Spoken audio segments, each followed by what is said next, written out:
Salut, c'est Mathéo pour le café et aujourd'hui dans Expresso, on va résumer un traité de guerre millénaire et cher à notre ami Frisk Corleone. J'ai nommé l'art de la guerre de Sun Tzu. Alors Sun Tzu, c'est un stratège militaire qui aurait vécu au 4e ou au 6e siècle avant Jésus-Christ. Tout ça pour vous dire que Sun Tzu, c'est comme le talent de Kim Kardashian, on ne sait pas vraiment s'il a existé un jour. Alors, petite anecdote pour te présenter le personnage, Sun Tzu était avec un roi, le roi lui dit « Hey, cap ou pas cap de mettre tes stratégies en application ? Pourquoi pas, par exemple, avec les femmes les plus belles du royaume ?» Sun Tzu accepte, le roi met 180 femmes les plus belles du royaume à sa disposition. Sun Tzu divise alors ce groupe en 2 compagnies et explique ses ordres. Il les explique 3 fois. L'ordre est celui-ci. Au coup de tambour, les femmes doivent tourner à droite. Le coup de tambour retentit et les femmes éclatent de rire. Sun Tzu réexplique les ordres 3 fois. Il estime la première fois que c'est la faute du stratège, donc sa propre faute. Du coup, 2e essai. Coup de tambour et refourir général. Il dit alors que si les ordres sont clairs et qu'ils ne sont pas exécutés, c'est la faute du commandant. Alors, là dans la situation, les commandants en question, dans cette démonstration, c'est les concubines du roi, ses préférées. Sun Tzu a ordonné qu'elles soient décapitées. Le roi a dit non, et elles ont fini décapitées. Et t'inquiète pas qu'après, les ordres s'affilaient droit. Le roi est tombé légèrement en dépression, mais il avait compris que Sun Tzu c'était le général qu'il lui fallait, et qu'il allait le mener vers de grandes victoires.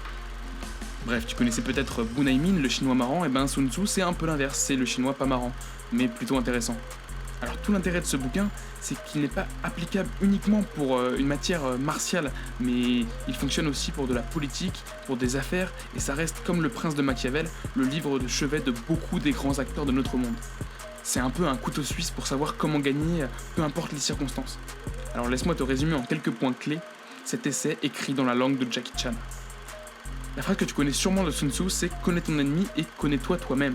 Selon cette maxime, si tu l'appliques, même si tu as 100 batailles à mener, tu gagneras 100% de ces batailles. Car le plus important n'est pas la puissance de feu, mais la stratégie. Et Sun Tzu dit qu'il y a 5 points clés dans la stratégie. La première, c'est la doctrine, c'est-à-dire l'ensemble des valeurs qui vont unifier ton groupe et donner le courage de combattre. La deuxième, c'est le temps, le moment auquel il faut combattre. La troisième, c'est l'espace, l'environnement.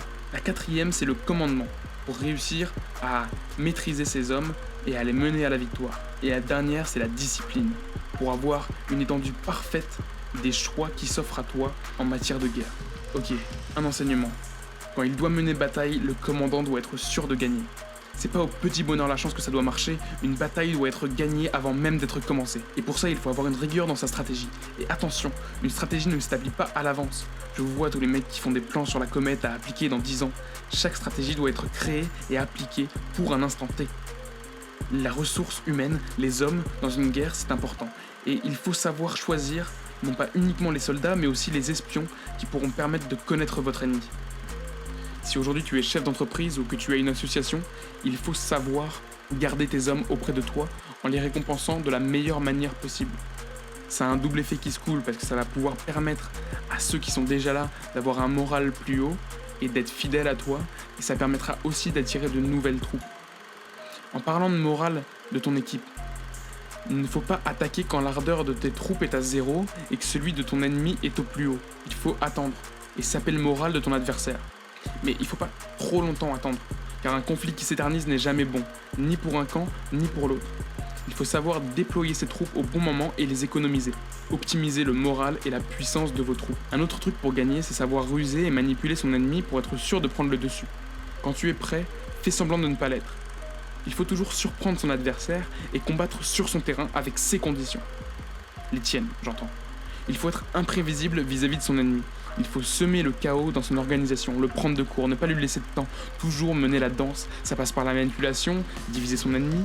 Alors comment diviser son ennemi ? On peut diviser les supérieurs ennemis de leurs subordonnés ou rallier les soldats ennemis à notre cause. Mais le but final n'est jamais d'anéantir l'ennemi.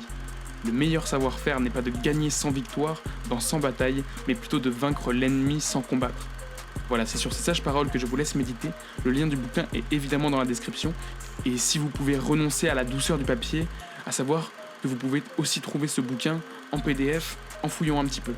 Je vous laisse bien évidemment la possibilité de vous abonner, d'aimer la vidéo, de la partager, de la commenter, mais le plus important, je vous laisse le choix du prochain livre à résumer. Vous avez le choix entre La lutte des classes au XXIe siècle d'Emmanuel Todd ou Pouvoir illimité d'Anthony Robbins. Sur ce, bonne journée, bonne soirée, lisez des livres et n'abusez pas du café, passez une certaine heure, ça pourrait troubler votre sommeil.